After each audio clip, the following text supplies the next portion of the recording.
장학 퀴즈 50주년 진심으로 축하드립니다. 한 자리를 오래 지킨다는 건 정말 어려운 일인데요. 그 어려운 일을 우리의 장학 퀴즈 해냈습니다. 학생들의 삶과 건강한 성장을 함께해온 장학 퀴즈. 앞으로도 학생들에게 꿈과 희망을 주는 프로그램으로 더 의미 있고 뜻깊은 프로그램으로 60, 70, 100주년까지 곁에 있어주길 바랄게요. 시청자 여러분들도 많이 사랑해주세요. 장학 퀴즈 파이팅! 파이팅! 응원합니다.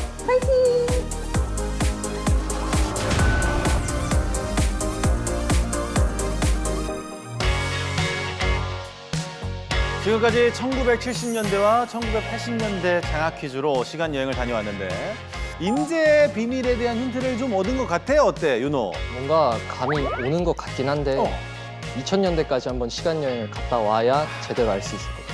아, 그리고 이번 여행은 현수를 대신해서 승우와 함께 할 거야. 2021년도 장학 퀴즈 건축가편 우승자 홍승우입니다. 환영해, 승우. 자, 지난 50년의 시간을 거슬러 인재의 비밀을 찾아 떠나는 장학 퀴즈 시간 여행. 자, 그럼 새천년이 시작된 2000년으로 시간 여행 출발! IMF 외환 위기와 세계 종말론으로 혼란과 불안의 시대였던 1990년대를 거쳐 새천년이 시작된 2000년. IMF 극복, 월드컵 4강 신화, 대중문화의 황금기였던 밀레니엄의 시대. 2000년 1월 30일 그날의 장학 퀴즈를 만나봅니다. 여러분 안녕하세요. 새천년 들어서 맞았던 1월도 이제 내일 하루밖에 안 남았어요. 네, 떠들썩하게 새천년을 맞은 게 엊그제 같은데 벌써 그렇게 됐네요. 그동안 뭐 사실 무슨 일을 했나 싶어서 좀 마음이 섭섭했었는데 우리 학생들이 이렇게 만나니까 기분이 좋네요. 무역궁은 북극을 향해 1년 내내 부는 바람이다. X. 군주가 일방적으로 제정한 헌법을 흠정헌법이라고 한다. X. 우리나라에서 소형차와 중형차를 구분하는 기준은 배기량이다. O. 신소설은 주로 권선징악이 주제이고 완전한 언문일치이다. X. 선대 부인이란 조상님을 일컫는 말이다. O. 네, 전재희 양. 3개를 맞춰줬습니다. 2개를 틀렸는데 군주가 일방적으로 제정한 헌법, 흠정헌법 맞는 말이에요. 그 반대말은 의정헌법 또는 협약헌법 이런 것들이 있죠. 자, 그리고 선대 부인은 조상님이 아니라 남의 돌아가신 어머니를 일컫는 말이죠. 정답은 X였습니다. 자, 다음은 우리 홍승우 군 차례입니다. OX로 대답해 주시면 되겠습니다.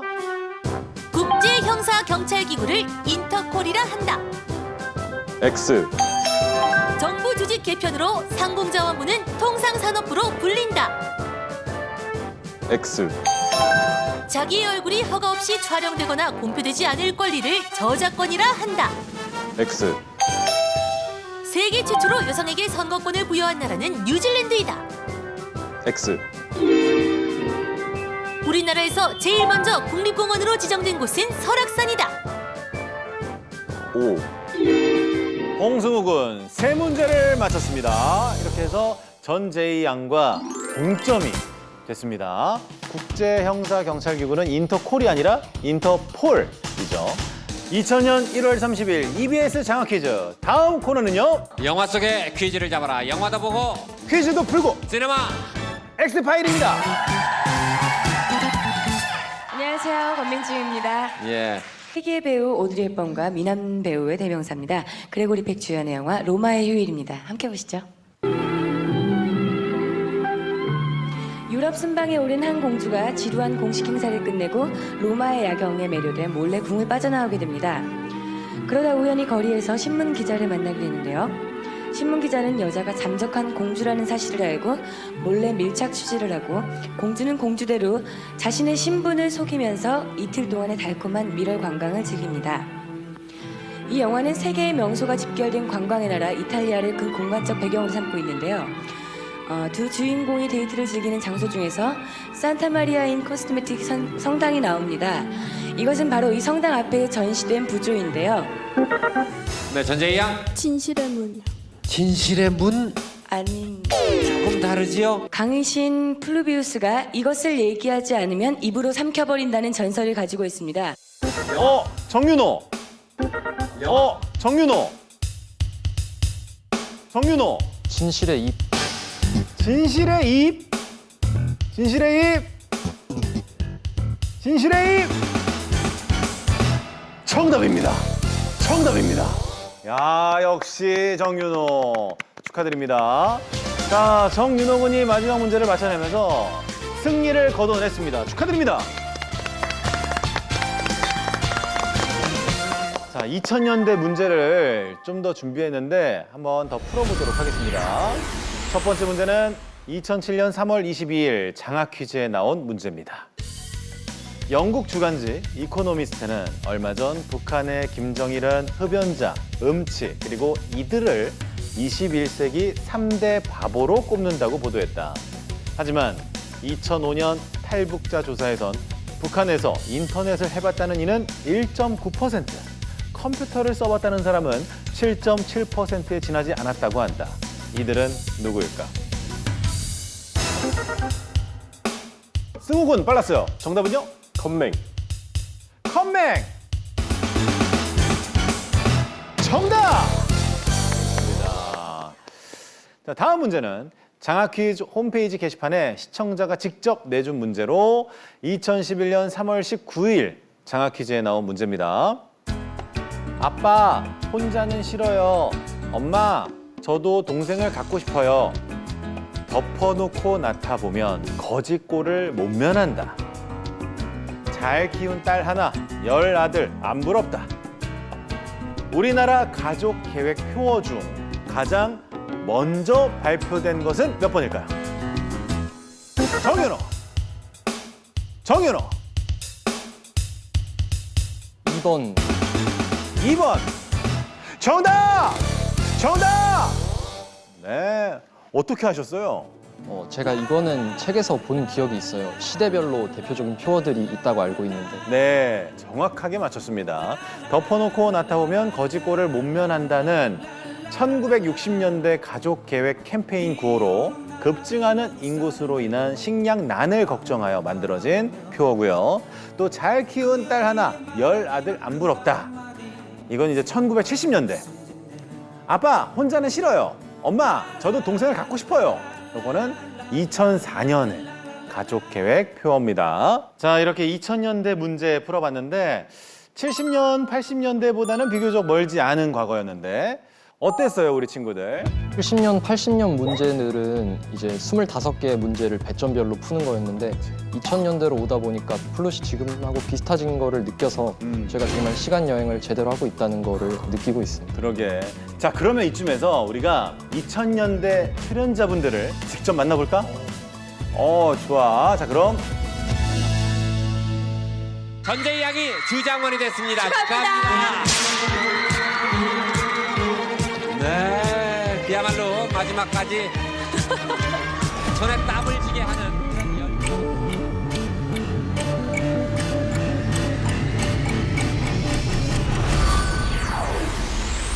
짜잔! 네, 박수로 환영해 주시겠습니다. 2000년대를 대표하는 장학 퀴즈의 인재 두 분이 23년이라는 시간을 넘어서 이 자리에 함께 하셨습니다. 1999년에서 2000년으로 바뀌던 그날 혹시 기억나십니까? 네, 아무 일도 없어서 좀 당황했던 기억이 있고요. 네. 네, 학교뿐 아니라 그냥 전 사회적으로 네. 그냥 농담반 진담반으로 세상의 종말에 대한 이야기를 많이 했던 기억이 있습니다. 맞아요, 맞아요. 그리고 이 2002년 한일 월드컵 전 국민이 이때 빨간 티를 입고 대한민국 외쳤었죠.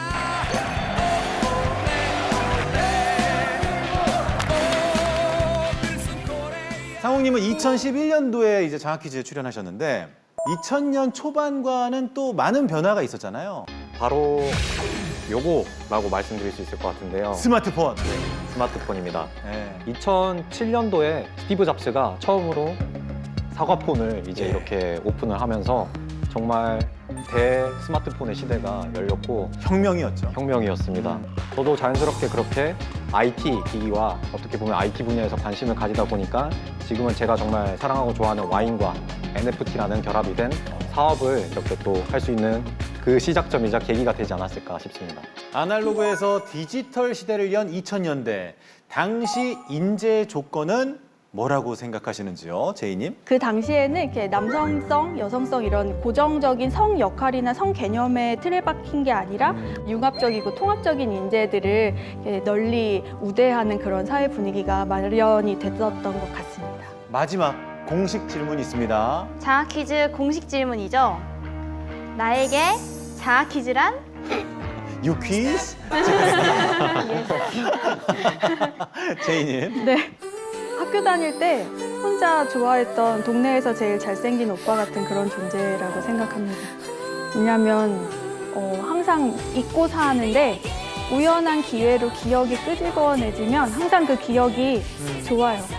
네, 미소 짓게 하고 좋은 기억이 많이 남아있고 장학 퀴즈는 제 인생의 오롯한 하나의 경험적 자산인 것 같아요.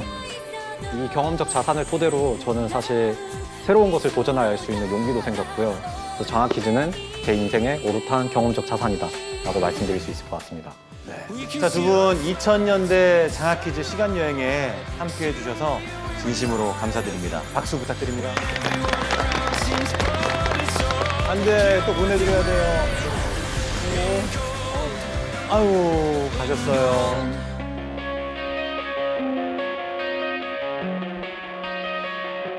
자, 우리가 오늘 50년에 걸친 장학 퀴즈 시간 여행을 한 이유는 인재의 비밀을 찾기 위해서잖아.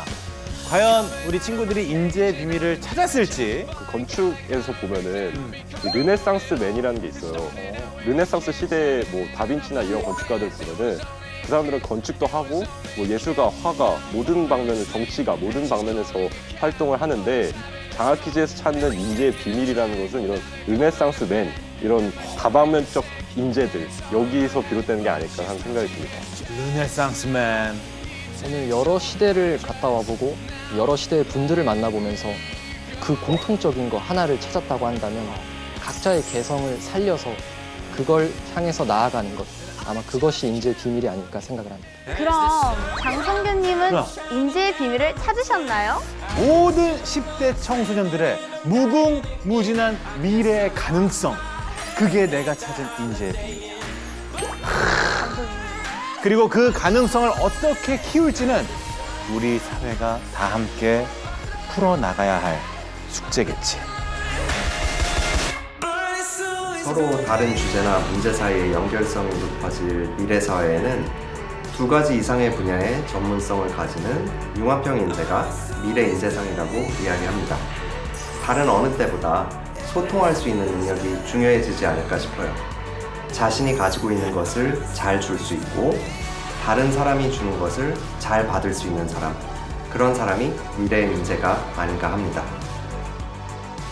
장학 퀴즈 50주년을 축하드립니다.